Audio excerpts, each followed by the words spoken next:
The case of Crooks and Newton provides a legal interpretation of the publication element of a defamation action. The Canadian Supreme Court decision analyses whether the provision of hyperlinks to online defamatory material can amount to a publication by conveying the material to a third party. In this case, Mr. Crooks sued Mr. Newton for defamation after he refused to remove a pair of links on his website. These links pointed to materials located elsewhere on the web that the plaintiff alleged were defamatory. The materials were not authored by Mr. Newton, nor even located anywhere on Mr. Newton's website. The only connection between the materials and Mr. Newton was the hyperlinks provided on his page. Thus, the question arose as to whether the provision of hyperlinks to defamatory material would satisfy both of the elements of publication needed for a successful defamation action.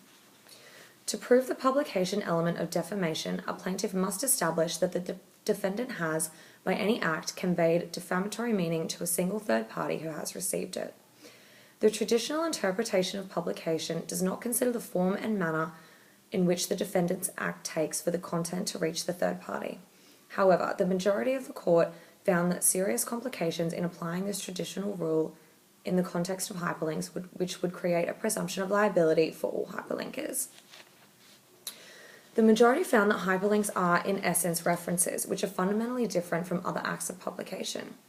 Hyperlinks and references communicate that material exists, but do not by themselves communicate its content. Hyperlinks require an act on behalf of a third party before the third party can gain access to the content. Hyperlinks are, in essence, content neutral and provide the author with no control over the content in the secondary article to which they have linked. A hyperlink by itself should not be seen as a publication of the content to which it refers, rather it is the actual creator or poster of the defamatory material who should be considered liable. The court found that it should be only when the hyperlinker presents the content from the hyperlinked material in a way that repeats the defamatory material can that content be considered published by the hyperlinker. In this case, there was nothing on Newton's webpage that on its own could be considered defamatory.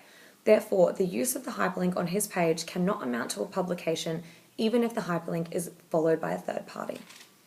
The majority judgment also noted that to create the presumption of liability for all hyperlinks would seriously restrict the flow of information on the internet and consequently restrict freedom of expression. Furthermore, given the core significance of the role of hyperlinks to the internet, the liability presumption would impair its functioning as a whole.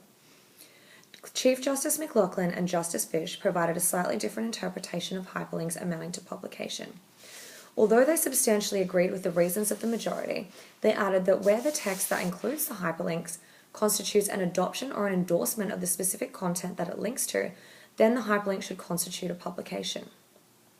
They also specified this is a clear distinction from a mere general reference to a website, which is not enough to constitute a publication. The concluding judgment by Justice Deschamps held that the ordinary test of publication should still apply to hyperlinking. That is, that hyperlinks can constitute a publication if the provision of the hyperlinks is a deliberate act and makes the content readily available to a third party in comprehensible form. All justices concurred in the result that the judgment that the appeal should itself be dismissed. However, their reasoning provides us with different interpretations of what may amount to a publication online of defamatory material. The majority judgment in Crooks and Newton has allowed internet users to rest easy and provided a safe space for the internet to continue. Links among websites create the fabric of the web and play a pivotal role in social media as users rapidly share links amongst each other.